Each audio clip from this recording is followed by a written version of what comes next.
Hey guys, what's up? My name's Keith Krantz, and I'm super excited to take you through this training today. Got my my old Sam Cart shirt on. Figured I'd do this, and I told Scott and Brian that I would, record a separate training. Normally we do like a 2.5 hour training with Q&A and stuff to go through some of this stuff. So I'm going to try to condense it down to much shorter than that.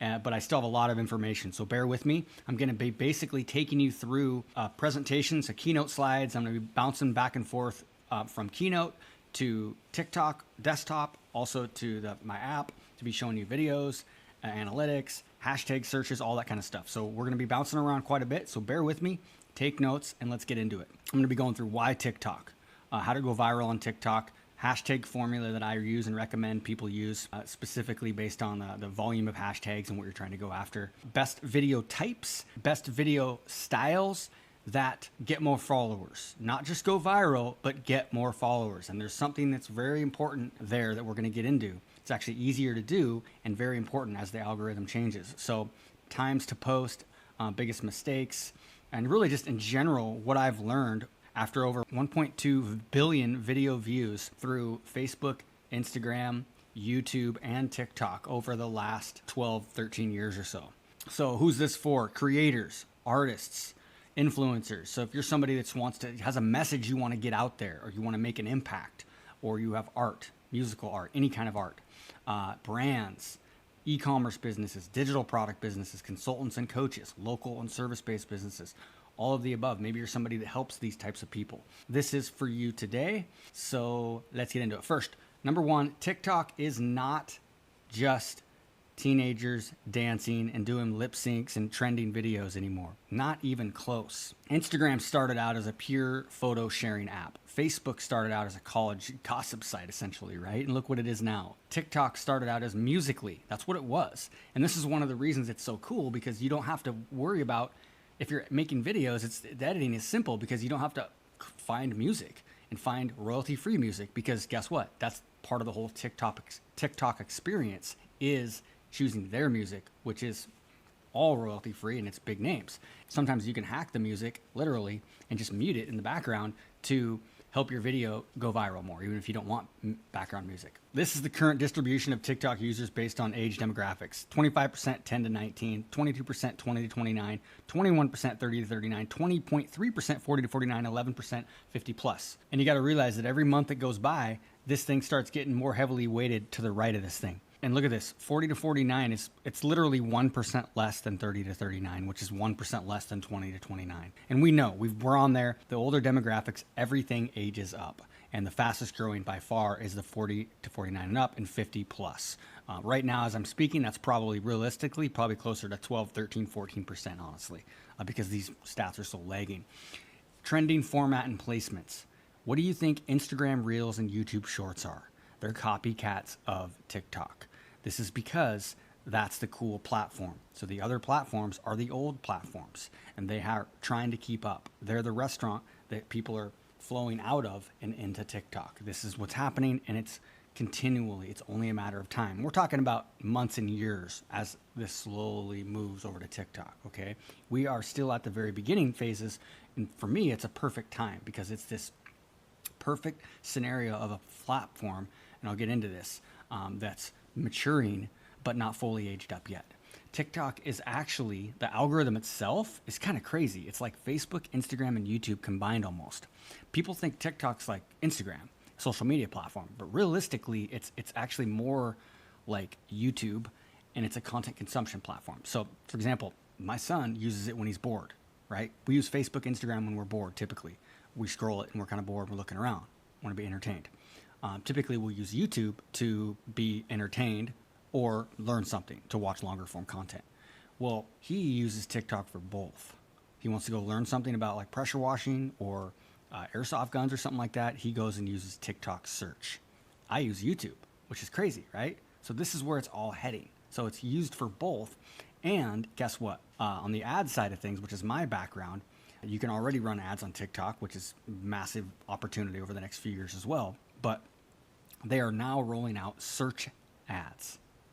And so this is all going to make more opportunity for creators as well that are building an organic following, because it's just more revenue for the platform, more revenue they can share. and more businesses that are showing up there. So I decided to jump on there, and I had some more passion-based life calling type of content, not business content. Okay, this is content where nobody knew who I was, nobody has ever heard of me or anything like that. Okay, started brand new, didn't tell one person about my account, didn't email my list, anybody. I literally had 3 followers. 6 weeks later, I had 22,000 followers. Then after about 10 weeks, I had 100,000 followers. I was averaging about 10,000 followers every single week. And after the first 5-6 weeks, I was only posting two videos a week.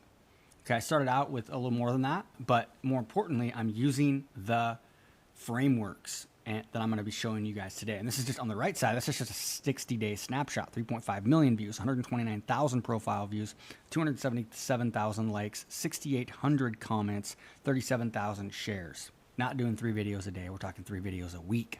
Now, I'm sharing this stuff, and like people are already getting results. This is Shane here, principal, high school principal. First video is all excited, messages me, gets 58,000 views.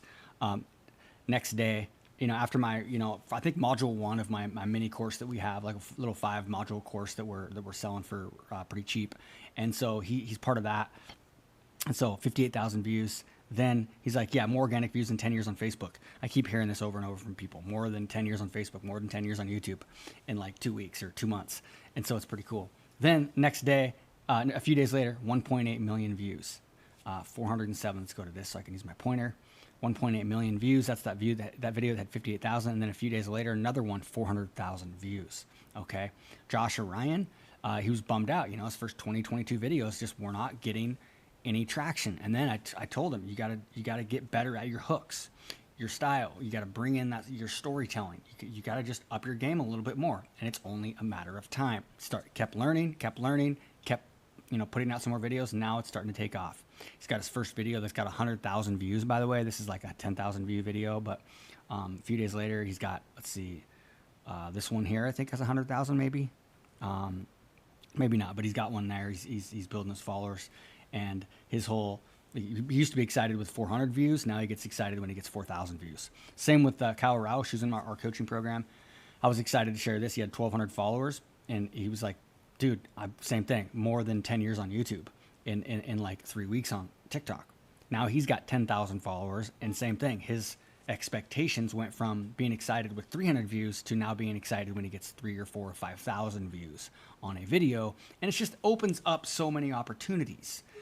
This is another one of our students here, 17,000 views off this off-the-cuff video. A few days later, that same video, 800,000 views. This is Sarah just a few days ago.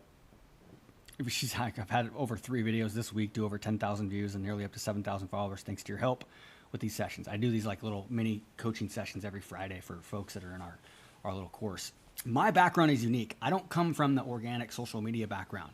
I've always really, really, really highly valued my time. And so I kind of went deep down the Facebook advertising game back, before everybody saw that coming back in like 2010.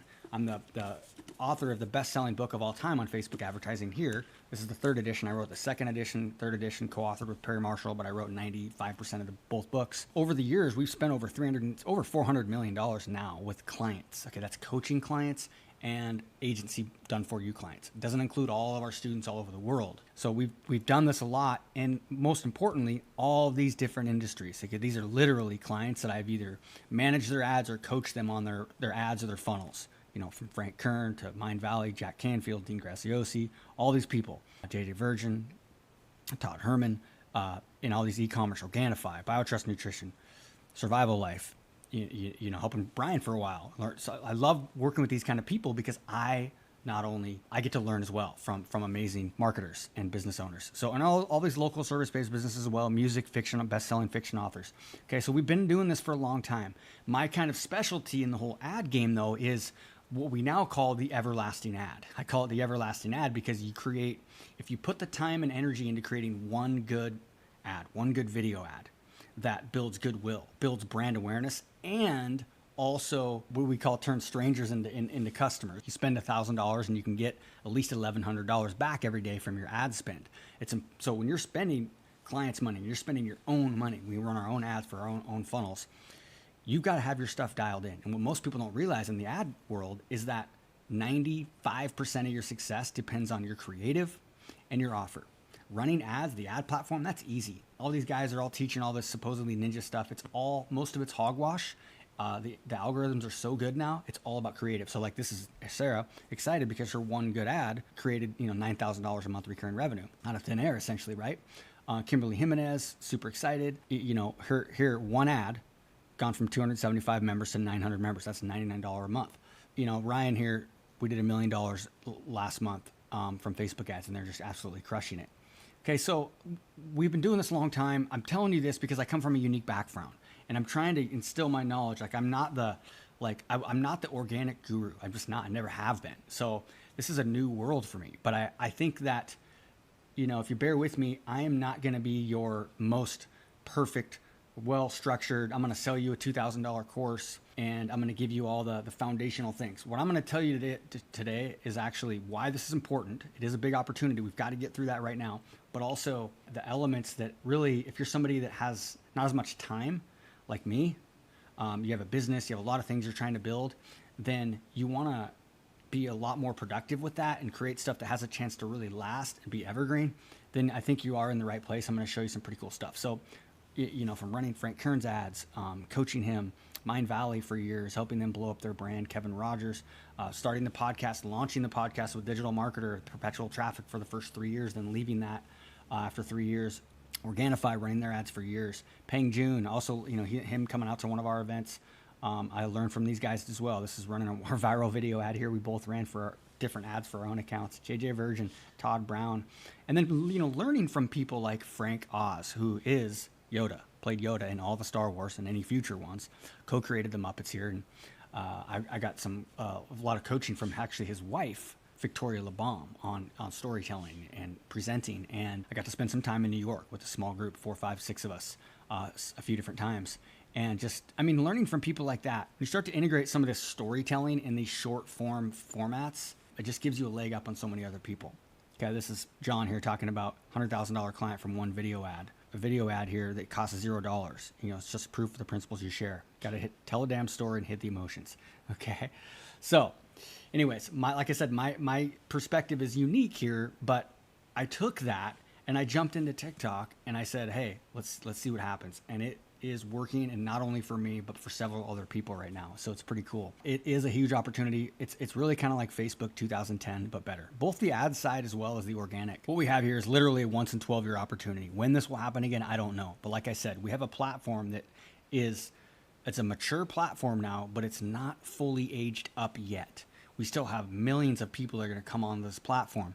And so there's so much opportunity. And the thing is it's starting to modify to be highlighting longer videos, which actually in a lot of cases are easier to make, and they create a lot more followers and loyal subscribers. And also their videos, if you're running a business, are easy to turn into an ad as well.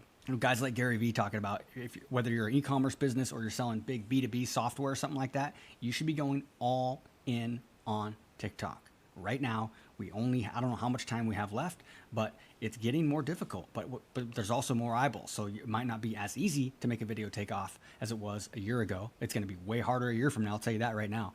But there's more people. So when they do take off, they can grow even bigger.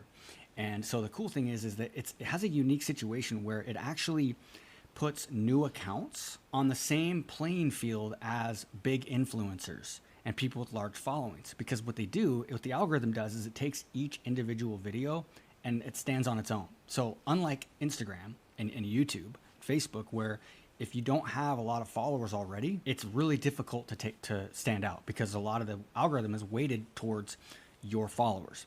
And so TikTok, if you have a brand new account, they're going to put you in the feed. And if you use the right hashtags, if you have a good hook, if you have good watch times, they're going to start to take more risk and put that out further out. And so I don't care if you have 500 or 500,000, you have a similar opportunity right now. I like this video here. This guy did a bunch of experiments on Instagram and TikTok, went viral on TikTok. Couldn't even do it on Instagram because it's so saturated right now, and the way the algorithm actually works based on followers is less than interest. TikTok's much more based on your interests and not who you follow, unlike Facebook and Instagram. So I'm going to play a little clip here and kind of react to it. There are two industries that call their customers users: drug companies and social media. Last year, TikTok was the most downloaded app on the App Store and was used for 52 minutes a day on average. There's only 24 hours in a day. That's so much time. YouTube is smarter, more in-depth. You get more from this content, but it didn't matter. After an obsessive fan tried to kill her, one TikTok star still didn't care. Everyone in our generation now wants clout, wants numbers behind their name. And if you want clout, TikTok's the way to get it. So it begs the question, is YouTube going to die? Probably not. Well, you see, TikTok is a platform based on just one format, the For You page, and every video it serves to you is based on what it's learned about you from 5 factors: how many likes, comments, shares, follows, and loops you give each video. Now I'm gonna go deeper into exactly how the algorithm works later, a lot deeper in this, just so you know. That's it. Think about it. That's the only data that tells the algorithm how much people enjoy each video it shows, which therefore dictates how many views it will get. The algorithm is completely in charge. There's no picking and selecting videos like on YouTube. The app itself can quickly use those 5 single factors to learn your deepest content desires, to understand your interests, allowing them to decide completely on their own exactly what videos you'll see. But when TikTok does learn about you, it makes the app hard to close. You're always glued because you're never stuck looking around for the best thing to watch. Not only has TikTok always found it for you, but it knows what you want better than you would, avoiding any possibility of being clickbaited on YouTube and only showing you exactly what you want to see. TikTok has power, and it has control. But that's not to say YouTube has nothing. Although the YouTube algorithm has its downfalls in the speed and accuracy with which it can learn about you, it can use your Google search history to formulate a general idea. Plus, some people just prefer longer content, but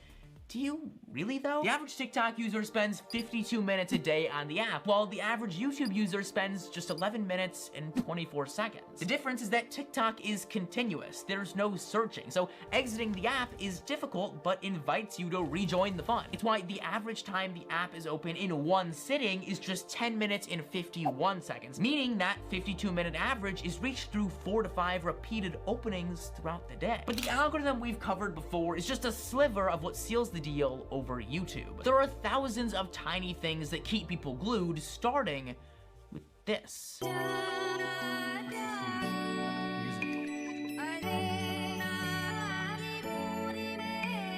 Sing Sang Strip 2002 is an oddly named random song from 2013 that most had forgotten about until TikTok brought it back, making this weird genre cool again. Meanwhile, YouTube has no such impact on people's music tastes because you can't use music, like at all. And if you do, you get demonetized, which is easy enough on TikTok too. But having quite the impact TikTok has on this multi-trillion-dollar industry is something YouTube just can't claim nearly as well as the music note app, TikTok. So check this. This is perfect. I love this. These videos are both in this I've created this video library where we categorize each video based on genre, style, and then what hook points it's using based on my video builder here that I'll show you guys in a minute.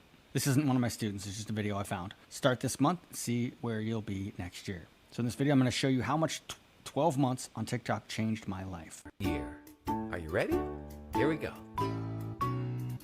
January, February, March, Went viral, April, hit 20K followers, May, and at first few paid brand collaborations, June, hit 50,000 followers. July, This is like teaching social media stuff. Quit my job, launched social media business, August, had first article written about me, September, tripled my email October, list, had 4-figure brand collab, October, November, sold her own digital products, second article written about her, December. highest revenue month, 67,000 followers, self-employed. These are Okay, so in this what happens is you build upon this. You might get maybe 10,000 followers, and then that gives you the confidence. It gives you the opportunity to go out and reach out to somebody and do a collaboration, do an interview, a podcast interview. All these other things open up when you start to go from being in the stands to In case you don't on know, stage. I am a lawyer. So this is another lady. She's a lawyer, former lawyer now, because of TikTok. She didn't think she was artistic. In case you don't know, I am a lawyer. When I was 22 years old, I told myself that I wasn't really that artistic and that I was better suited to a career that values analytical thinking, and so started my career as a lawyer in big law. Then 1 year ago today, I posted my very 1 year ago today, she posted her first TikTok. first real TikTok. 3 million followers. And over the past year, I've gotten a chance to earn the title that was given to me by all of you, creator. I'm getting a little emotional just saying that because you think that I'm a storyteller, a writer, an artist. And for so much of my life, I convinced myself that I wasn't creative at all, that art was something reserved for people who are far more talented and extraordinary than me. You all have changed my life, given me the confidence to pursue dreams I thought were long dead. One of those dreams, it arrived in a box the other day. I got to hold it in my hands, leaf through the pages containing my words, my stories, my photos. In a few months, you all will hold a copy of my heart in your hand. What gave her the confidence and the motivation and inspiration to go take that idea and turn it into a book, into reality, and publish it? What it did was making her first TikTok video, and her second, and her third, and her fourth, and then they started taking off. And she starts building an audience, and then something that she thought, maybe I'll write a cookbook after I retire, now is a real thing. And now these things are both combining together to create this massive amount of energy and creativity, and it just spurs more and more and more, and it's has a compounding effect, and it's pretty cool. So audience, what about the currency of audience? What's your audience or brand really worth? You got to think about, like, what happens when the world goes crazy. We're in this crazy, tumultuous, polarized period of time right now all around the world, especially in the Western world. And, a lot of people are afraid of what's going to happen. Is the economy going to crash? All these types of things. Is the money system going to, explode? What happens when you build a legitimate, large audience? It gives you the stability. It gives you something to fall back on. It gives you something that is worth more than money ever will be, because you could do anything you want if you build an audience. It doesn't really matter what happens in the rest of the world if you're creating value. There's so many different ways you can go. This is the new world that we're in. Joe Rogan, allegedly, his Spotify deal allegedly worth $200 million, doubling the initial $100 million report. Amazon just paid $100 million for podcasts, entertainment podcasts like the Murder Squad. This is where we're at today. And the opportunity of audience influence, it creates authority and trust. When you have a following, people automatically trust you. It's sad. It's like the white coat effect, but it is true. Authority, audience, it's why people buy from what celebrities recommend. You build that audience, you build that trust. It makes a big difference. Sponsorship deals, subscribers off the back end of those, customers, literally building an organic following. Now, getting customers is a longer process. So we have to think about, what are our goals? But, collaborations, like I said, to me, the big thing here is understanding the impact of taking something and saying, okay, now I wanted to reach out to this person, but they were always out of my league. And how can I, create value to this person to try to do a collab or try to interview them for my podcast or my YouTube channel or get on their YouTube channel? Well, what happens when you get 10,000 followers or you get 50,000 or 100,000? Now you reach out to them. Even if you DM them on Instagram, you can tell them that I have this much on TikTok. You go from being in the stands to the stage, and people look at you different. Trust me, it is a game changer when you are now seen as an influencer. Even if it's 5,000, 10,000, 20,000, and then you go and you collab with somebody else that has similar, maybe a little bit more than you. That leads to somebody else seeing you. That leads to an article. That leads to more followers, more people going to look at your content. It leads to TV. There's so much you can do. If you want to go out and get a book deal, are you telling me that right now? I'm thinking about writing a book on the content that I'm talking about on TikTok right now. Already, I could probably get a 6-figure advance if I went out and talked to a book agent and talked to some publishers. I keep going. There's so much you can do, and this leads to more followers, or it leads to like your whole life changing. The opportunity of audience, it will blow your mind. Sometimes people just do it as a passion, and then all of a sudden a business is created out of thin air. So remember that. Even if you're a local service-based business, don't be afraid to think bigger, okay? A lot of people ask how to get paid on TikTok. That's something I'm not going to go too deep into. You can learn a lot more about that from probably the Creator University guys. But honestly, TikTok Creator Fund is something that they have created similar to the YouTube Creator Fund, but it's really, really tiny right now. But honestly, the more advertisers come on, the bigger it will be. But then there's sponsorship deals, there's brand deals. You build an audience, the money will come. I have people literally emailing me almost every single day asking me to promote their product just from what I've done on TikTok. They're emailing me and they're DMing me on Instagram and TikTok. They'll find you. So if you want to go out and you want to build an audience and then create some revenue around that and you actually reach out to people, I mean, it starts at 10,000 realistically. You can start doing this stuff if you want. It's kind of crazy. So, I mean, now if you're an e-commerce business, the more of these you do, the better, right? You should, if you're an e-commerce business, you should be organic TikTok, you should be running ads, and you should be reaching out to influencers. And it's so easy now because they can make a video on their profile and they can just add their profile to your ad account, just like we can on Instagram and Facebook. Affiliate products, your own products and services. That's how you realistically probably make the most money, but having your own products is the most profitable, but it's the most complex. Like I said, you start to build the audience, sometimes it can be a lot more motivating and inspiring for you to do the work to create your own products. Now, let's talk about how the TikTok algorithm works. Alrighty, you guys ready to get into some serious tactics? Let's do this. Okay, let's start with how the TikTok algorithm works. Here's the thing. What happens is even if you have a brand new account, they're going to take your video and they're going to start experimenting and putting that out, testing your video in front of maybe 200, 300, 400 people. And then they're looking, how does this video do? How's the engagement? How's the watch time?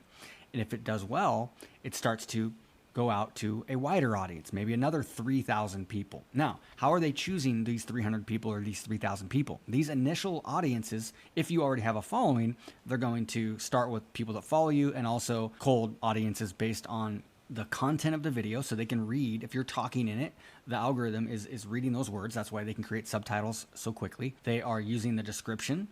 They're using the text overlay that you use. And I'll be showing you stuff like that in a minute.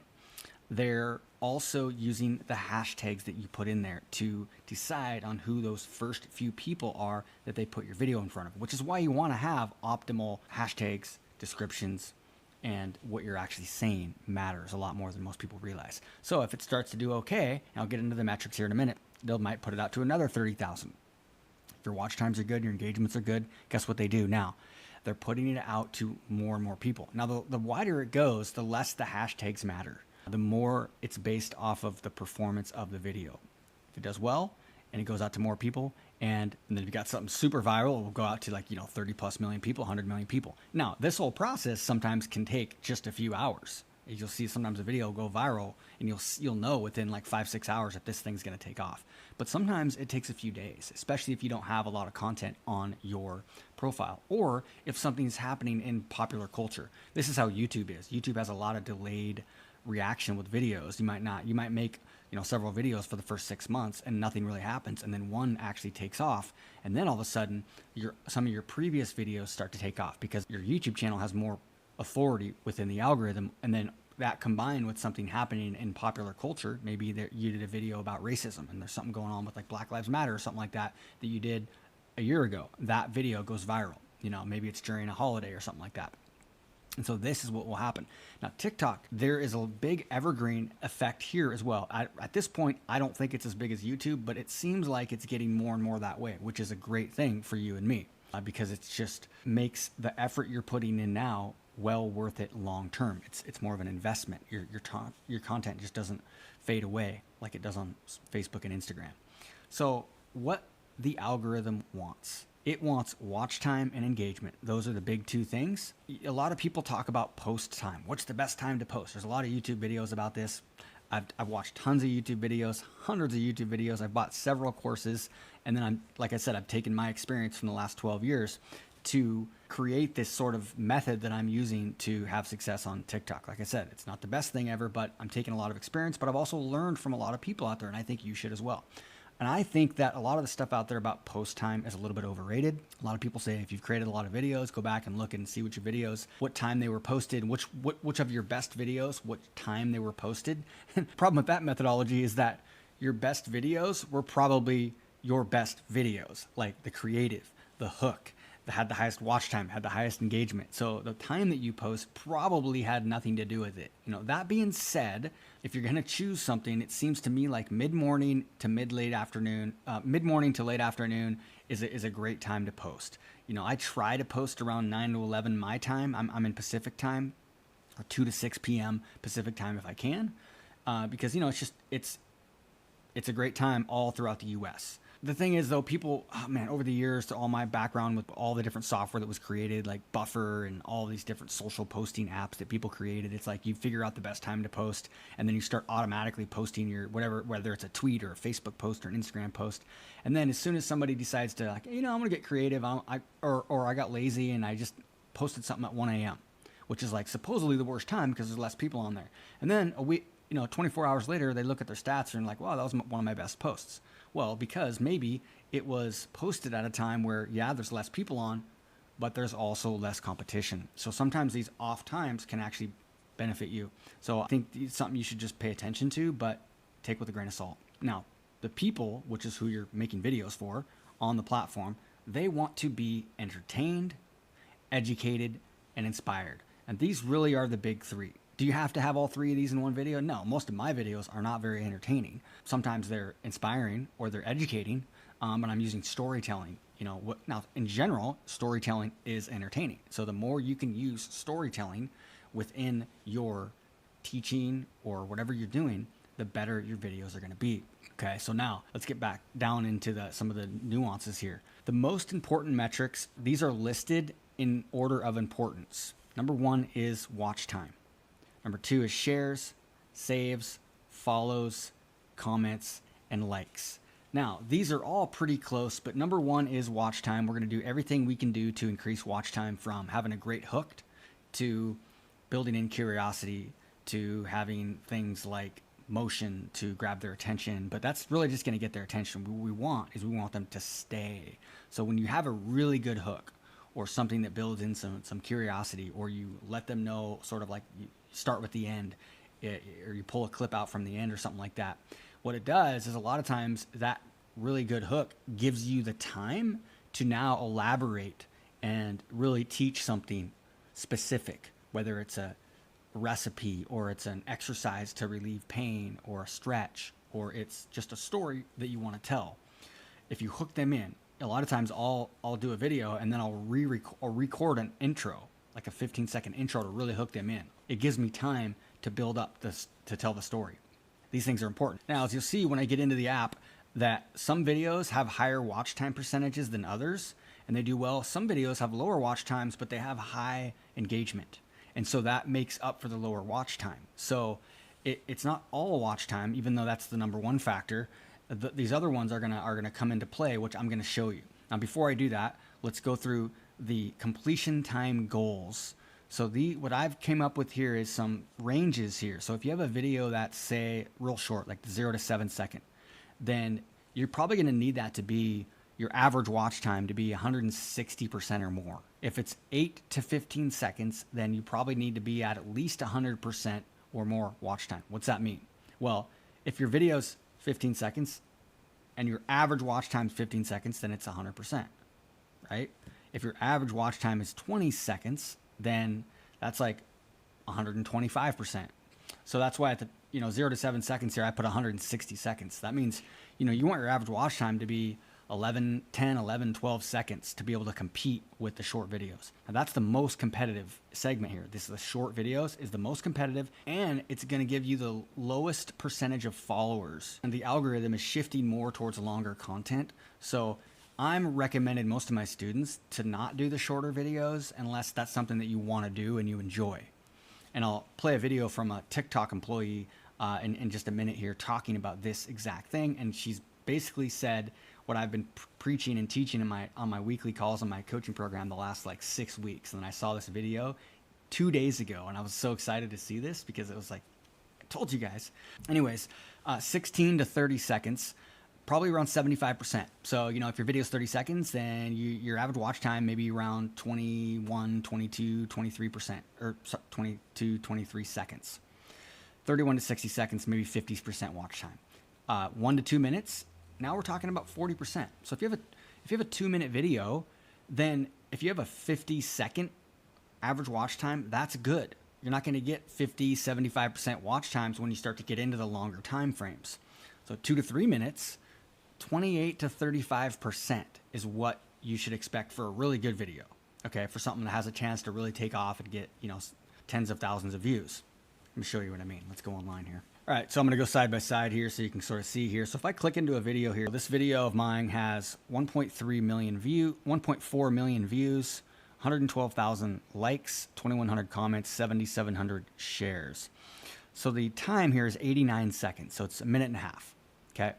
39 seconds is the average watch time. So we got 39, So what you're going to do to get your average watch time percentage is you're just going to take this number here and divide it by the total time. So 39.6 divided by 89.53 equals, that's 44% watch time. So that's a pretty good watch time there. So you look, that's a minute and a half. So that's 44. So that's above the 40%. You can see why it's got 1.3 million. Now the engagement is good on this one as well.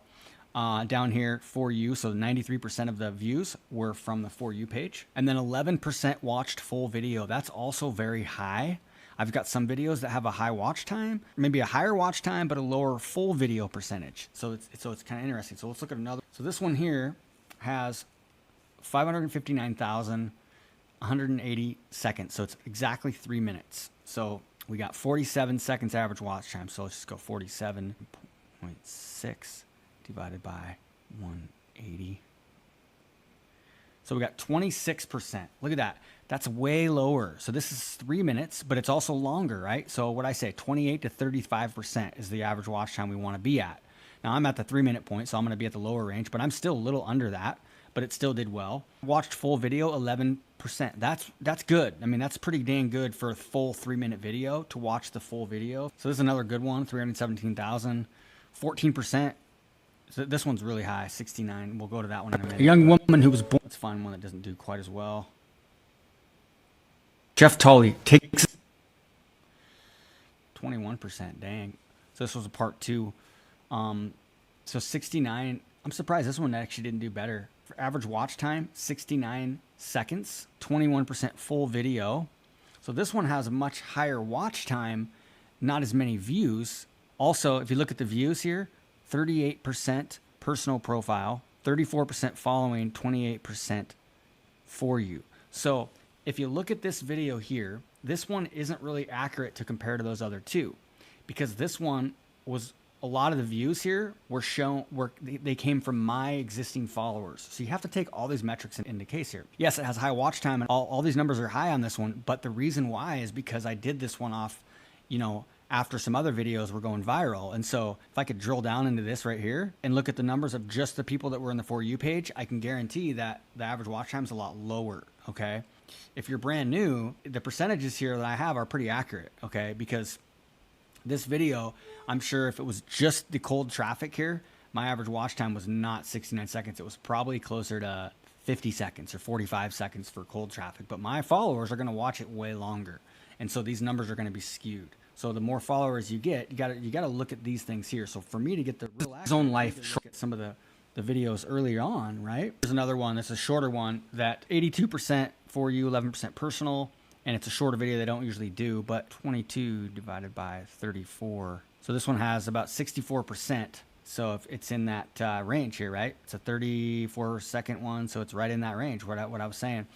And most of the views are For You, but there's definitely still some personal profile. So if I was brand new, these numbers are going to be probably a little bit lower and still have similar, maybe just 150,000 views, but my average watch time might be slightly lower. In general, though, when you start to dig into this, you're going to start to see that maybe one has a lower watch time, but it has a lot of shares, comments, and likes. So what will happen, though, sometimes you'll see a video that actually has a lot of comments and stuff. So this one here, 72 seconds average watch time. So we got high watch time there. So 42%, so it's pretty good. Full video is low, and I think I can see why, because a lot of people that saw this, it was sort of more of a controversial video, a lot of comments. This video, because of the engagement, helped it. The watch time was high, full video is low, so some of these other ones kind of made up for it. And another one that you don't really see is follows. So let's say that one of the reasons why I like longer content, if you have a video that maybe doesn't do perfect on all these, but it has a lot of people that come to your profile and follow you, which is what I have as well. A lot of people have a real high follow percentage, then that's going to help that video. It's going to say, hey, something about this person people like, so let's keep amplifying their content. So what you want to do is you'll hear people talk about this on YouTube as well. It's like, what's your like to follow ratio or follow to like ratio? All you do is you take 117,600 divided by 350,000 equals. So 33%. That's really, really high. What you want to get to is 10% at least. So realistically, if you're doing good, if I had 350,000 likes and I had 35,000 followers, that would be really good. There's a lot of people out there that are at 3 or 4 or 5%. What that means is your content, you might have had a video go viral And it was super broad appeal, and it's not really the same type of people that would come and follow you. Or maybe you didn't have any other videos on your profile, so they didn't follow you. Or it's just a really short video, you're not going to get a lot of followers on the back end of that. So this is why when you're storytelling or you're teaching, you're doing longer videos, and as they roll out the 10-minute option, I just think people are going to crush it, that leverage that, take advantage of that, and aren't afraid to do longer videos. You're going to see interview styles and stuff start to pick up and everything like that. But that makes a big difference. All right, let's keep going here, and let's talk about the TikTok growth success path. I've got 5 steps here. Number 1 is setting your goals. Research. You're never stopping researching. Create, edit, publish. Okay. Step 1 is getting clear on your goals and objectives. So is your goal to grow your business or sell your products? If it is, then you need to think in phases. You're not going to just make a video and have a call to action on every video. It's not an ad. If you're running an ad, you've got to have a call to action, and that's okay because you're paying for those impressions. If it's an organic video, you want to focus your video so it gets more views and followers. And you can use your personal profile to have a call to action. And then maybe once in a while in your video, have a call to action. And then make a video that's a pinned video. You get 3 pinned videos and make one of those that talks about your product or service. And so think about it in phases. Grow your audience and everything else will follow. If you want to go get customers every single day, then you need to be running ads. I mean, we can help you do that obviously as well. But this is a longer term approach and very vital. So the thing is though, if you want to run ads, it all starts with the creative. So you can make these organic videos, and then one that's good, you can repost that and turn it as an ad or re-record it the same way. Anyways, let's keep going here. Build authority. Become an influencer thought leader. Grow a brand. Share your message. Maybe you have a life purpose, calling, or passion, kind of like my situation. But the thing is that can also grow into a business, a book. For me, I have a lot of things that I'm going to be doing down the road off of this. I don't have a clear path right now because I'm focusing on my current business in terms of revenue and everything, but can we do cool events? I want to probably write a book that's a major worldwide type of bestseller type of thing maybe. The sky's the limit, kind of like the girl I showed earlier, that the Korean vegan. It's kind of cool when you start to have this audience that you can, opens up opportunities. So maybe it's to amplify your art, your music, books, sell more books, sell more music, sell more art. There's so many creative ways that you can use this. If you're an artist or if you're a musician, you got to be creative. If they don't know who you are, you've got to leverage bigger platforms. You've got to leverage bigger names. So maybe you're doing covers. Maybe you're a pianist, and so you're doing famous guitar solos. You do them with the piano. So it's a song that people recognize, but you're doing it in a unique way, and then you mix that in with your own original content. This is how people really blow up on social media. They start out with covers sometimes, then they start to integrate their own original music. There's so many ways to do it. Now let's talk about the 5-phase success path. In order to really have success short-term and long-term, I've got a 5-step kind of process. Phase 1 is goals. 2 is research. 3 is create. 4 is edit. 5 is publish. Step 1 is you got to get clear on your ultimate goals. Is it to grow your business or sell your products? If it is, then you need to think in phases. You don't want to just be creating content to try to get new customers with every single video. You want to use your profile. You add your call to action, add your URL, your lead magnet, whatever your landing page is, can be right on your profile. And then you can also create a unique video and pin it. That's about how you help people, and have a call to action there. And it can be one of your 3 pinned videos. So you don't want to have a call to action for your product or service in every video. Once in a while is okay. It's different if you're running ads. If you're going to spend money and you're going to pay the algorithm, pay TikTok or Facebook or Instagram to put your post in front of people at the top of the feed. That's what, like I said, that's what I specialize in. That's different. Of course, you're going to have a call to action there. But when it comes to organic content, the goal should be to get views and get followers. And then the next phase is to, siphon some of those into your funnel or into your products or services. Is it to build authority? Is it to become an influencer or thought leader? Is it to grow a brand, your brand or your personal brand or somebody else's brand as a consultant or a coach?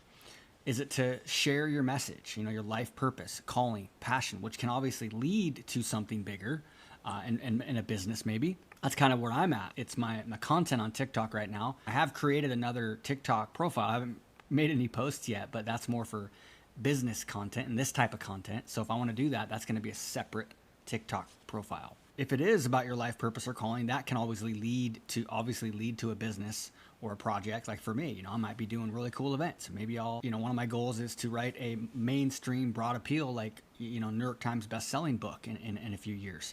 And all those opportunities are way more available in that world now because of building that audience and having now easy access to influencers, thought leaders, book publishers, and stuff like that, right? So, if you have 300,000, 400,000, 500,000 followers on TikTok and you've got a broad appeal type of thing and you want to go get a book deal, you could get a $200,000 or $300,000 book advance right now if you have a good agent. It's just, that's where we're at in today's world.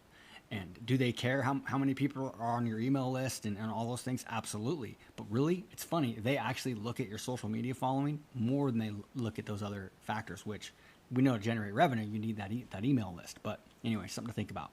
So it's to amplify your art, music, books, so many ways to be creative there.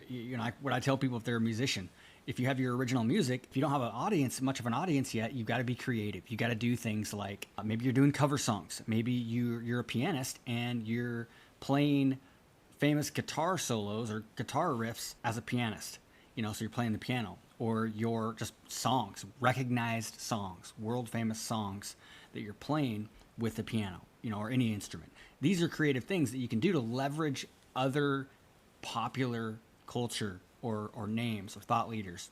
And then you can mix in your own original content. And as you build that audience, it's going to be easier and easier to amplify your original content. And you also want to think about, with everything you do, what are the type of people that you want to reach? Now, you can be creative and do different types of content. You don't have to be super, super, super niche focused, as long as that content will still relate and connect with a similar type of person. You're not going to get penalized by the algorithm if you're getting creative with the different types of content. Now, we get into phase 2 and 3, and that's really the most important.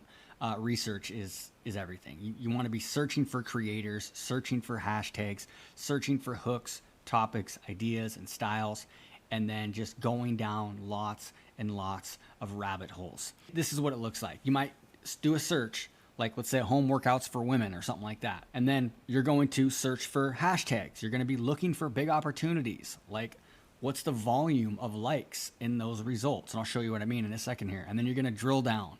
You're going to drill down. You're going to drill down. And you're going to drill down. You're going to go down lots and lots of rabbit holes. Let me show you what I mean. So for example, you might search a topic, and then you'll go into the top results and you'll find a video. And then you'll reverse engineer that. Like, what type of genre is that? What style? What kind of hooks are they using? What hashtags are they using? Then you can click into the hashtags. You can click into the hashtags and you can favorite a hashtag. Then you can find a video within that hashtag, and you can go search and check a user's profile. And then you can see what other videos that they have created that have popped. What were the first 2 or 3 that took off? And then you're digging into those videos and seeing what kind of video genre, style, what hooks are they using? What hashtags? I'll show you what I mean here. After your search, you got top, you got users, you got hashtags. You click into a user, and the same thing. You drill down to their videos, look at their top videos, look at their earlier videos, other videos that popped, and then same thing, drill down, genre, style, hooks, hashtags. And then some other ticks, you're going to be favoriting lots of hashtags, and then you're sending yourself plenty of video URLs. Okay, let's go to TikTok and do some searching. Top of the right there in research, and let's search for sleep tips. Once we do this, we're going to go up here to the preferences, and we're going to change this up to, I like to go to, if you click the more here, you can go to this month, which is about 28 days, or the last 3 months. I use both of those, and then I also go to most liked right there. Let's go to 3 months, and let's go to most liked, and then I'm going to go to apply on the top right there. Boom. Okay. So now we're going to see what's the volume. Like, how many likes do these have? It doesn't show views. You have to click the video to see how many views it has, but it shows likes. So when we're talking tens of thousands, 20, 30, 40, 50,000, 100,000 or more, we're talking real broad appeal. That means that topic has the ability to really blow up and get a lot of views. So this whole topic of sleep tips is massive. Let's click into one here. Go back to my little list here. I'm in the top results, and then we're gonna look at a video, and then we're gonna look genre, style, hooks, hashtags, reverse engineer. What are they using? And that's back to my TikTok builder here. And this is really the foundation of my course. And so obviously I can't go and teach every one of these elements today, but it's really revolved around like my last 12 years, but also these 2 books I recommend here.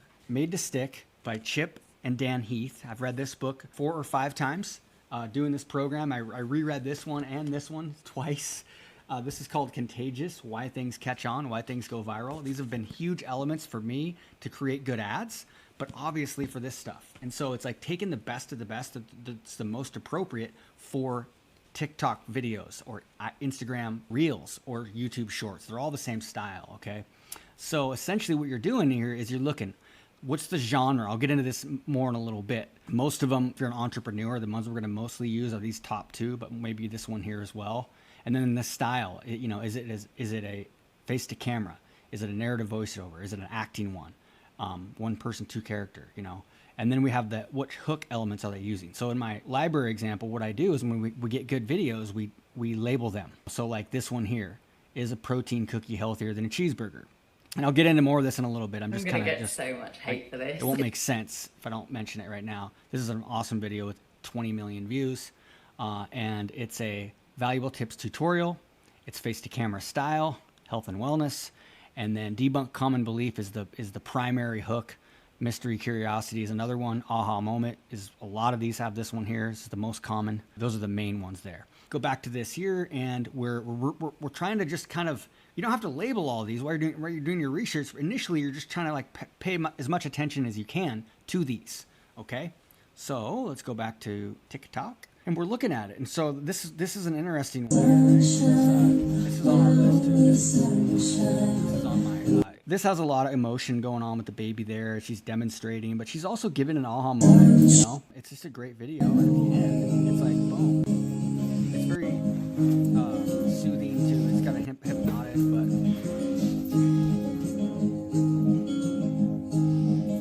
baby almost looks fake there, sleeping, didn't it? It's crazy. You're looking at those types of things, and then you're also reverse engineering. Like, what hashtags are they using? What's the title? I'll get into this more when we get into hashtags. Be careful analyzing hashtags. I'll talk about that when you get some of the mistakes people are making. Let's go back to this, and you're researching here, and you're searching like hashtags. You can also go to hashtags here on that sleep tips and see what other hashtags there are, right? And then we can click into those hashtags. I can click into, let's say, sleeping tips, or let's go to sleeping tips, and I can favorite that if I want. And then I can also click into these videos, see hashtags, favorites, other videos under hashtag, users. So let's say that I want to find this one. Okay, back sleeping tips. You're digging into this creator. Is this person that's, you know, did they build a big audience on TikTok? Or did they bring an audience from somewhere else? We don't want that. We want someone that started on TikTok, ideally. Are they doing a lot of similar content to your topic? Or do they do random, or you know, if you're somebody that helps somebody sleep better, if they had a video go viral here about sleeping, but all their other videos are just regular entertainment, then that's not the best person to reverse engineer, right? But now we can go and we look at them. First, we want to obviously reverse engineer this video itself, and then look at their other videos, and you're starting to see, you know, what's the style. Most of you sleep with too much pillow underneath your neck, because without a pillow, your head's actually pretty much in alignment already. So go with the super soft. And you can go and look at their other videos. What I like to do when I start to reverse engineer profiles is find what were the first few videos to kind of take off. You know, which ones first popped. And then sometimes you'll see them switch their style. A lot of times people will start out trying to be funny and like doing like goofy dances and stuff, thinking that's what they have to do on TikTok. And then they realize that they just do a video that gives value, and it's just like, it's a super specific aha moment, and it takes off. And then they start to shift their style, and then they start to grow their following. I love that, because most cases that's what happens. People actually simplify and stop trying to be funny, and then they actually get more views. Now, that doesn't mean that you should dampen any type of creativity, any type of personality that you have. You want to leverage that innate personality that you have. If you like to be funny, then absolutely. I mean, that style works on TikTok, okay? Reverse engineering users, hashtags. You can go so deep here because you'll start to come up with different ideas. So for example, this guy does a lot of back stuff, so it's not the best guy to follow here, but I might look here and let's do sleep tips, and then find another video, the top video here. You might find a hashtag here that you didn't even think about. Sleepy, probably not the best one. But sometimes you'll find another one here, mouth taping. Stitch this with something that has... This has got 468,000 likes, so this has a lot of views. Mouth taping, breathe, wellness, stitch this, evening routine, sleep tips, So now I can click into mouth taping and find some other videos, right? Stitch this with something that has improved your overall wellness. That's simple. I'll go first. Mouth taping. Mouth taping. Try it. You can get this on Amazon. Sleep with it. It prevents you mouth It's breathing. just a unique thing, right? So whenever you have what I call is just an aha moment, right? You're informing somebody of a brand new idea. People want to share that. It makes it more viral. We talk a lot about this in the Contagious book. When you can do that, this video does that. It's like, well, I never heard of that. It makes you want to tag a friend and tell them, or save the video, or watch it all the way to the end because you're kind of curious on what the heck is mouth taping, right? So you have all these other elements here that really bring in more of a longer average view duration, more engagement, right? So aha moment, you have mystery, curiosity. This is one of my favorite hooks here because why would somebody sit in a theater for 2.5, 3 hours and not get up to go to the bathroom, even if they have to go to the bathroom really bad? Why? Because the screenwriter does a great job of creating mystery, and you don't want to miss what's going to happen next. You can do that, and it builds up your statistics, tells the algorithm that people want to watch this, they want to share it, they comment, they tag their friends, they save it, they send it to people, and they start showing your video to more people. You got to spend as much time as you can researching. This is really, these two here, steps 2 and 3 are the most important here. They really are, okay? Which is research and create. Other tips, like I said, you can add lots of favorites and then send yourself plenty of video URLs as you're doing your research and follow people, okay? Now, step 3, phase 3 is create. This is where you're creating the video. This is what it's all about. It's not about hacking hashtags. It's about figuring out what kind of content works for you. The different video types are 15-second, 60-second, 3-minute, and 10 minutes. Okay, TikTok just rolled out 10-minute videos depending on when you're watching this. You probably don't have this available yet. You might, but this is just where they're going with their content.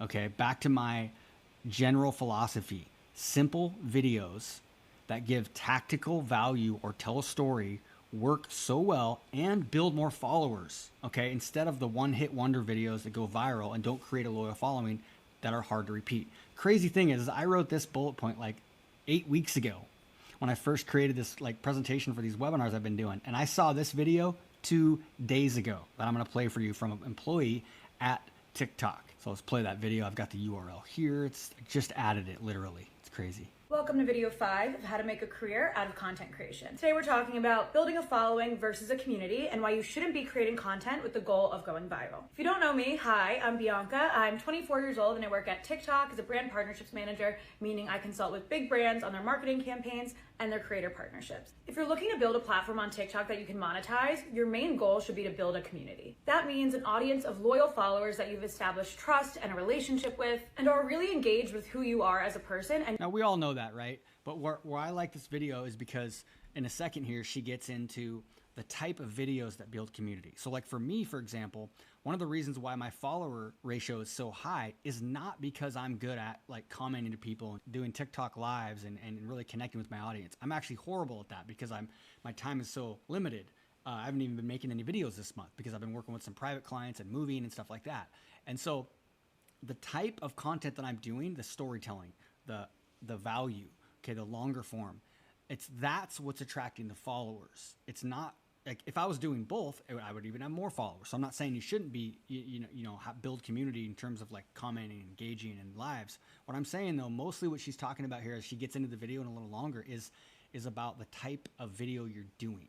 And not just the content you create. Unfortunately, the kind of videos you create when trying to go viral won't help you build a community. And right now, I'm talking about intentionally producing content that aligns with the traditional recipe for a viral video. Short videos under 15 seconds, using trending sounds, you're lip syncing or acting out a scene. And if you're creating those videos and you actually succeed at going viral, it can actually drag down your performance long term on TikTok. Slow and steady growth builds community, so here are 3 reasons why you should. So she's saying if you're doing the short videos, trying to go like the 9-second videos to go viral, it's not the way to build your following. And I've been saying this from the very beginning. They're actually harder to make, in my opinion. It's way more competitive because that's how TikTok started. It's way more competitive. But more importantly, you can't build connection with somebody in that short of a period of time. It's the people that have been on the platform a long period of time. They're on at the beginning and that's the style, and they built huge audiences. If you want to really, really build an audience now, and the best part is to be able to repurpose this into YouTube and into Instagram, this type 1 minute, 3 minute, and then, you know, longer videos as we go. You shouldn't be making content with the goal of going viral. Number one, when a video goes viral, that means it resonated with a really large audience, and probably a much larger audience than what your typical videos cater to. So unless that video is very representative of your usual content style, it will lead to an influx of low quality followers, people you wouldn't consider as part of your core audience. So let's say you have a video go viral and overnight you gain 10,000 followers. A large majority of those followers may not actually be interested in the kind of content you want to be known for or you create more often. And since TikTok pushes your content to your followers first, if many of those new followers won't watch your usual videos all the way through, much less like or comment on it, it brings down your overall engagement rate with the video, and it's much less likely you'll. So this is the same thing that happens with YouTube, Facebook, and Instagram. If anybody's been doing that world for a while, you know that. But it's also true with TikTok. So this is more about like the type of content. Be careful if you do something too. I mean, if you have a video that's very focused on your audience and it goes viral, you're going to be okay, because you're bringing in that type of person. But if it's a super random video that's super broad appeal, that's what she's talking about. Will get pushed to the For You page. I sometimes see accounts that have 100,000 followers, but most of their recent videos are getting anywhere from 1 to 5,000 views. Because even though they're creating high quality content that deserves to be seen, the dead weight of their low quality followers they amassed from a few viral videos in the past is dragging down their overall engagement rate, making it much harder for their new videos to even get pushed through to the For You page. Okay, number two. This is what I'm talking about here. This second part's important. By now you've probably heard that TikTok is rolling out the ability to create 10-minute videos. This announcement comes on the heels of a wider discussion about TikTok and the content that it values, like the changes that they made to the community guidelines, and a new theory that the algorithm will give preferential treatment to high-value original content, which is often longer form content. So this means the traditional recipe for a viral video might not actually work that well anymore. Today's top creators that have a community of really engaged followers have built their community around storytelling, not viral moments. Boom, exactly what I've been saying every single week. So adding the 10-minute video feature is TikTok's way of encouraging us to lean into storytelling in order to build an engaged community. Which brings me to number 3. You want to attract followers that are engaged with you and not just your content. When you're just looking to go viral, the kind of videos you create leave little to no room for actual storytelling. And it's almost impossible for your personality to shine. What she's saying here before this of the algorithm, she's basically saying internally at TikTok, they're adjusting it. They're adding 10-minute videos. They're adjusting the algorithm to focus on videos that build community. And what they mean by that is longer form videos, storytelling, giving value. That's what I'm talking about. And that's good, because it's you can learn storytelling. You can learn that it's all about, you know, hooking them in at the very beginning, and, you know, using dialogue and giving being very specific. It doesn't always have to be a story. It can be something like this: 3 easy sciatica stretches. This isn't really storytelling, but it's demonstrating very specific that help people relieve back.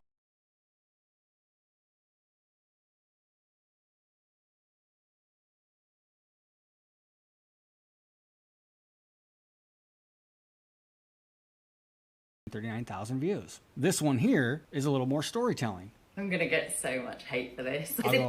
I'll go back to this actually after I get to my next couple slides. Let's come back to that in a second here as we get to this. So the TikTok builder template. This is really the formula for making awesome videos. Making awesome videos based on your unique personality and style. This is what I'm trying to help people with. This is why I don't have some stupid template. This here is something where you're looking at it and you're like, okay, let's figure out, maybe let's go over here and mastermind on an idea. And I want to have one that maybe has an aha moment and some curiosity, and that's it. Lots of aha moments, or maybe opens up with debunking a common belief, you know? And so it's not about using all of these. It's about using 1 or 2 or 3, you know?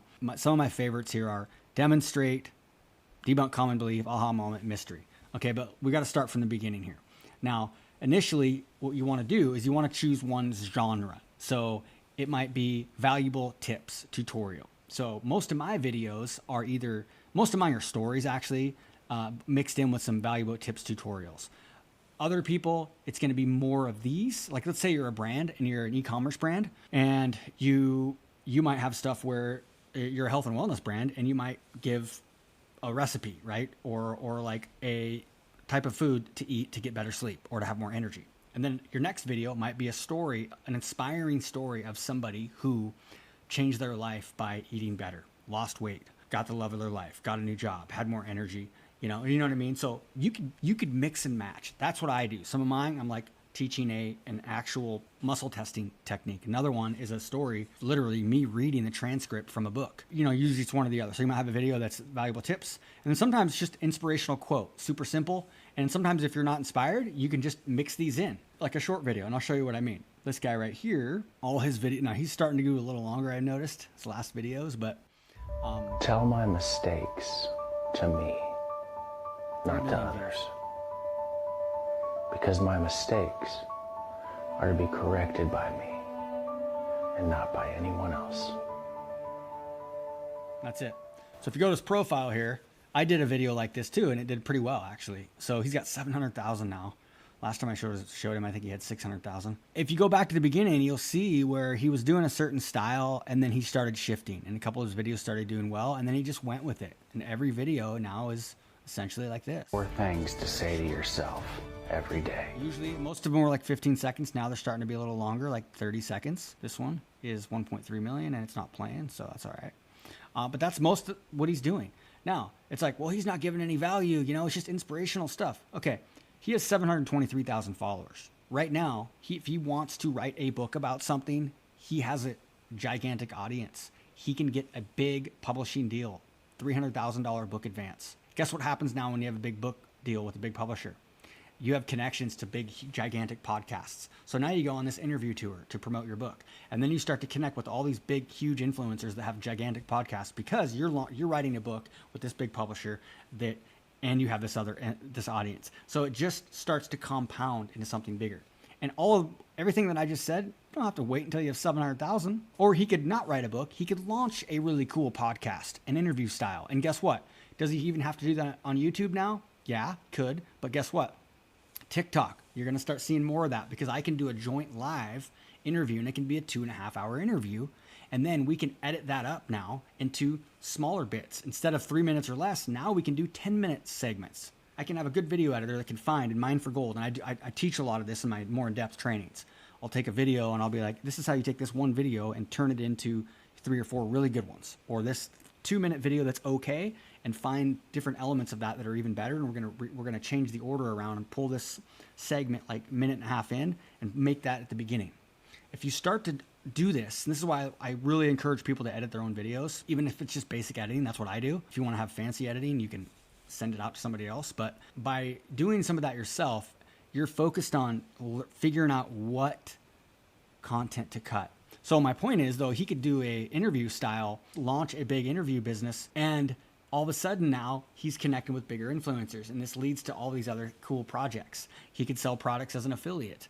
And then, like I said, those long interviews can be edited down into lots of great shorter styles. Maybe it's for a different channel, and then you build 2 channels. So there's just so much you can do. So then we have funny or entertaining, which is kind of how TikTok started, lots like that. And then there's just raw, random thoughts, rants, somebody that's just like they're doing their makeup and they're talking to the camera and they're talking about something. That's a good style too.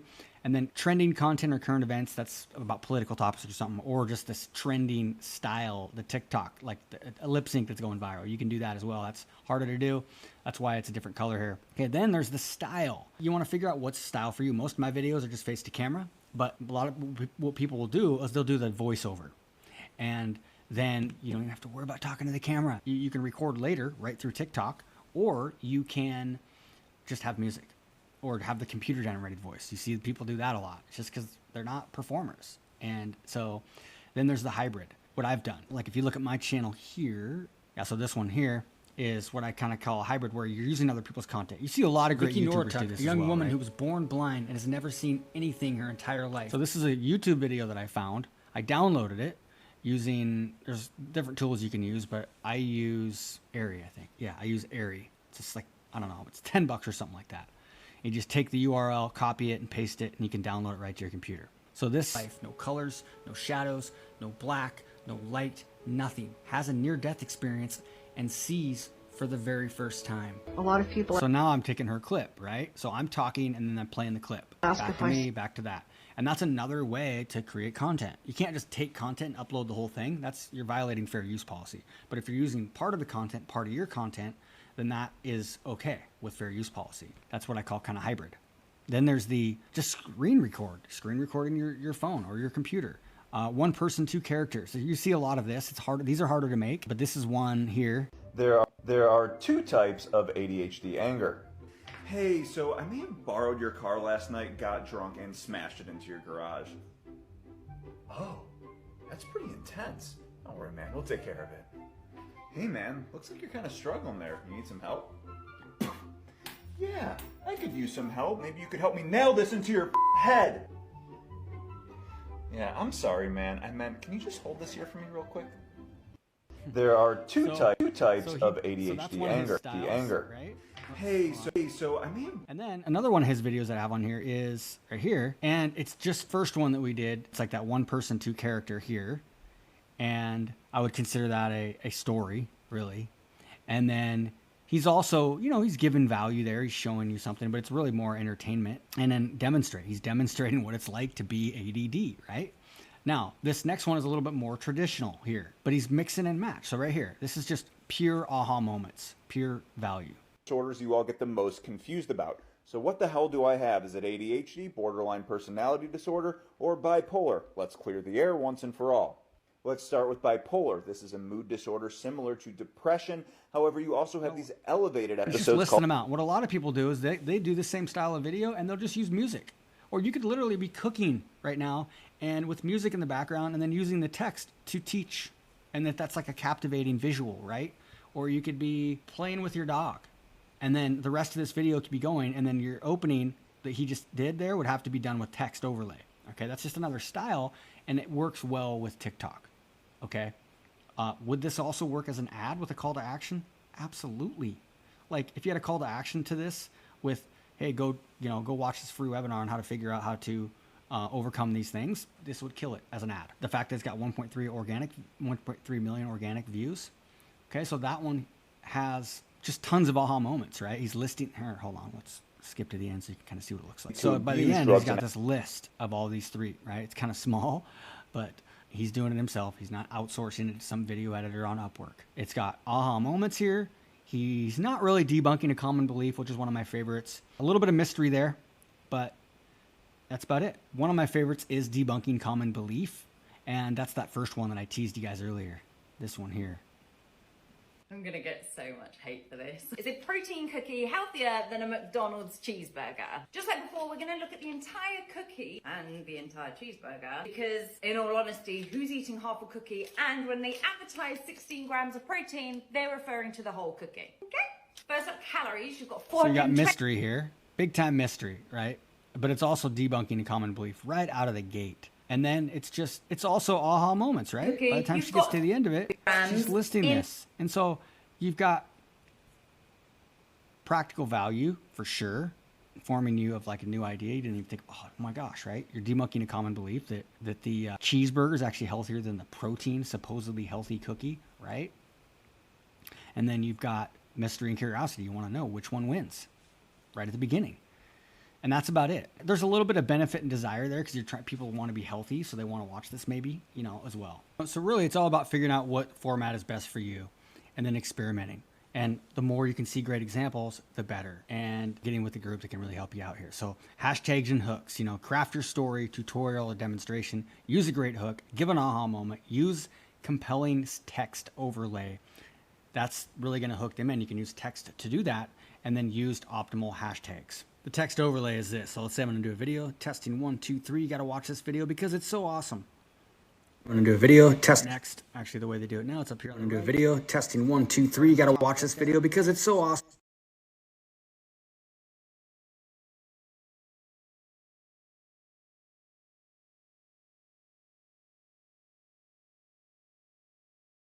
I'm going to do a video. Testing 1. Testing 1, 2, 3. You got to watch this video. I want to mute it just so I can do this. So this is what I mean by the text. This is where you would, I can edit this and I can make it red if I want, and then just kind of play around with it. I like to just kind of the basic there. Not too low. You don't want it covering up your text here. So you got to kind of figure out where it's at there. And that's what I mean by the text overlay. And then optimal hashtags. Okay, we got to keep going here. We're running out of time. Like I said, there's the video genres there, the styles, and then the different hook elements. Aha moment, debunk common belief, mystery, curiosity, unexpected, pattern interrupt, demonstrate, emotional, credibility or authority, pain or problem, getting away from pain or problem or challenge or frustration, achieving a desire, benefit, and then symbolic thought, metaphors, analogies, powerful statistics, and then, an engagement call to action. That's where what I recommend doing typically is using the section here to get them to engage, not just to watch the video, because by the time they're reading your content here, they've already watched your video because they're seeing the video first. The description is written below the video. I like to use this to either get them to comment or to add in curiosity, like, oh, number 3 is my favorite, or which one do you like the best, if it's like a list or something like that. Let's keep going here. Phase 4 is going to be edit. I just say edit, simple and win. Learn how to edit and cut tight as possible.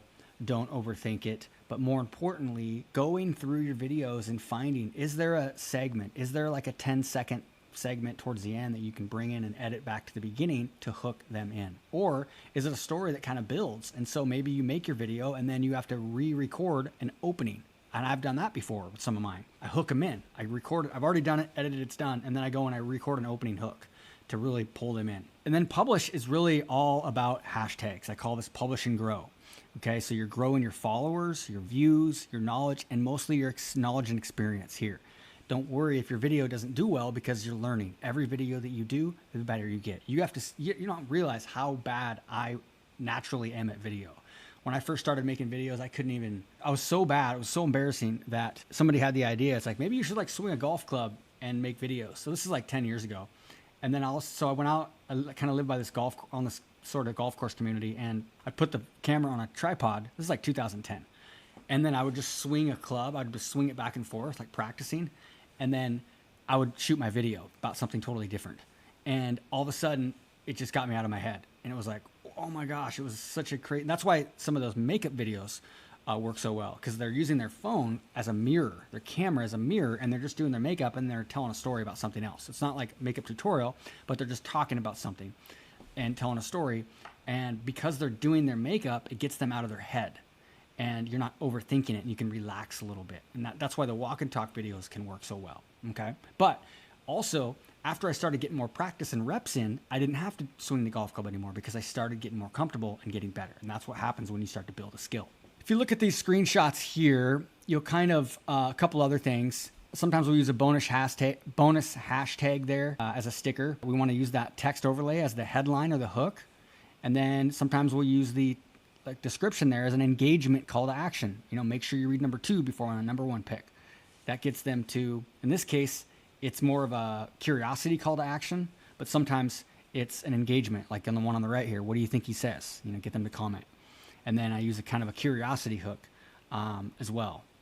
And then that's the profile button there on the right. Okay, so here's another one here. And then you can add subtitles. This is just using the native app. Sometimes you'll see the really cool, bigger subtitles. If they're doing that, they're using a third-party app, or they're using their Instagram video and doing it on Instagram and then bringing it over to TikTok. This one here behind me, I've got the electronic whiteboard there that I end up writing on, and that list there kind of adds some curiosity, because it's an open loop. They see that list there in that timeline, and then they want to see what happens next. And do you have to do this with this? No, you could do this with literally just your camera pointing down at a piece of paper that you're going to draw something like timeline on, and then you just created that element of mystery. I typically use 8 to 9 hashtags, and I got to keep going here. So don't have a lot of time to go into this because we're super out of time right now, but hopefully you can join us on the live session that I'm going to be going a little bit deeper and answering questions and stuff like that. This is sort of the formula that I recommend using, but also breaking, okay? So for example, you'll do a video and you might use one of the super broad hashtags here, which is maybe over 300 million. I probably might even need to adjust these, to be honest with you, but typically I'll try to do is use one this big and then 2 hashtags from the next 4 categories. So I might have 2 this level, 2 this level, 2 this level, and 2 this level. So for example, let's go to sleep tips.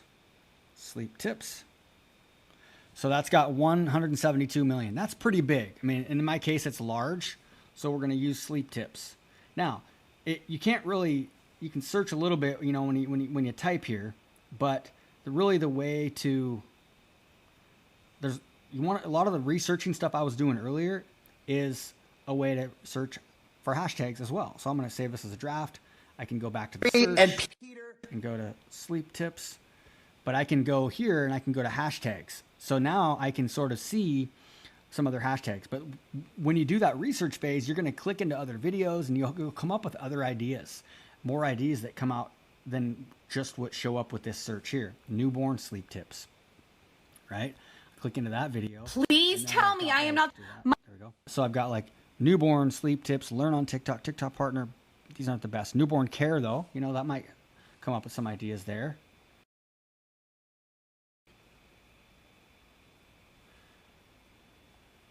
Does your baby wake up every time you put them down to sleep? How big is that one? That's 30 million. That's not bad, right? So 30 million, that's going to be probably a medium one.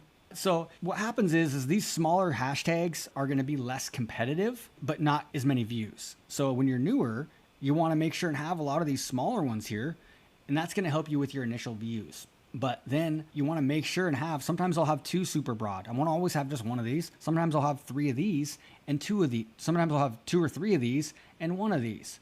So this is a super general rule of thumb that I want to give you here. But remember, the hashtags are just one of the tools that the algorithm uses to kind of show your video to the initial people. If your video is good, it doesn't matter what hashtags you're using because they're going to it's going to blow up either way if it's really, really good. And that's what happens is a lot of people, they reverse engineer and they go see a video that's viral and it's got 3 million views or something. And they're like, well, they only used 1 hashtag or 2 hashtags. That doesn't mean you should only use 1 or 2. That just means that video was really dang good and they didn't really know what they were doing with hashtags. You might as well use optimal hashtags and that's going to just give you a leg up. Okay. That's just something to think about. The other thing is use hashtags to optimize for each individual video, not to attract specific types of followers. People use these random hashtags all the time because that's what they want. No, you don't want your video going out to the wrong people. Optimize each video itself. Don't put random hashtags on it that are for followers that you want or general. Only do kind of a general broad hashtag if it's also can relate to the video in some way as well, okay? All right, so we got to wrap this up here. So let's talk about some strategies for success. Pick one niche to create content around. This is really going to help you grow the fastest and not dilute those followers like that TikTok employee was talking about. And if something goes really viral, that's okay if it's fairly similar to your niche, okay? Something related to your passions, your hobbies, you know, and if you don't really know what that is, that's okay. Experiment a little bit. Ask questions though.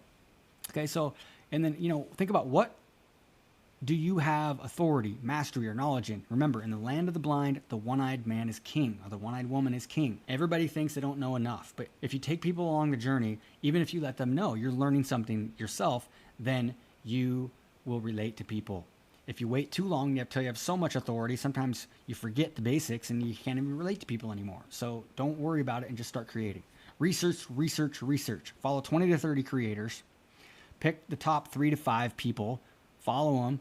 Grab their URLs, pick 3 to 5 video topics, write down 3 to 5 video topics, write down 3 to 5 hooks. You're pulling those from these videos, 5 to 10 hashtags. Start to make a list of potential hashtags for you, potential hooks, you know, get 10 or 20 if you want. And then try to narrow in on figuring out who your audience is. It's going to make it much easier for you to make different types of content. Because, okay, that's okay if it's a little bit different type because it'll still resonate with this overarching type of person. That's how I'm looking at it with my stuff. It's like life purpose type of content, what happens after he dies, those types of things. On my other account, it's going to be for more marketing and big ideas. It'll be more like how to grow on TikTok or how to run profitable ads. But it could also be something related to total business in general, like starting an online business or finance. That's okay, I think, too, because it's still going to resonate with that entrepreneur. Then make a 6-month commitment to post videos until something takes off. I don't care if it's 1 a day or 2 or 3 or 4 a week. You don't have to be doing 6 a day like half the people are saying out there, or 3 a day, unless you want to do that right away just to get practice. But you're going to be better off committing to like 1 a day or 3 to 5 a week and just keep going until one takes off, because that's going to give you more motivation to keep going. And it's just going to open your mind to what's possible. And it's really cool because we just have a platform here that we have the perfect storm. We really, really do. Of it's mature enough so you can blow up, but it still has a lot of aging up to do.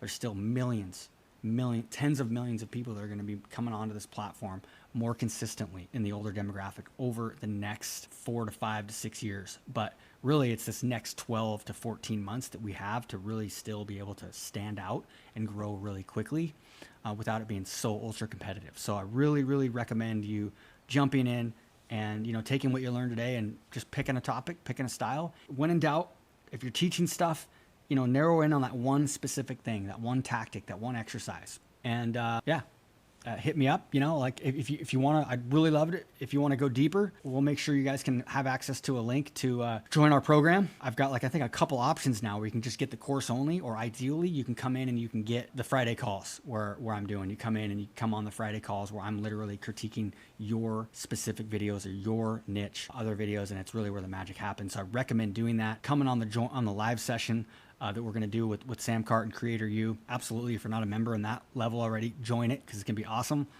And let's do it. If you have any questions, you know, hit me up. My email is keith@dominatewebmedia.com. Other than that, I hope this was helpful, and I'm super excited to see what you do because everybody that is taking action is getting results. It's not a matter of if, it's a matter of when. Okay, that's all it is.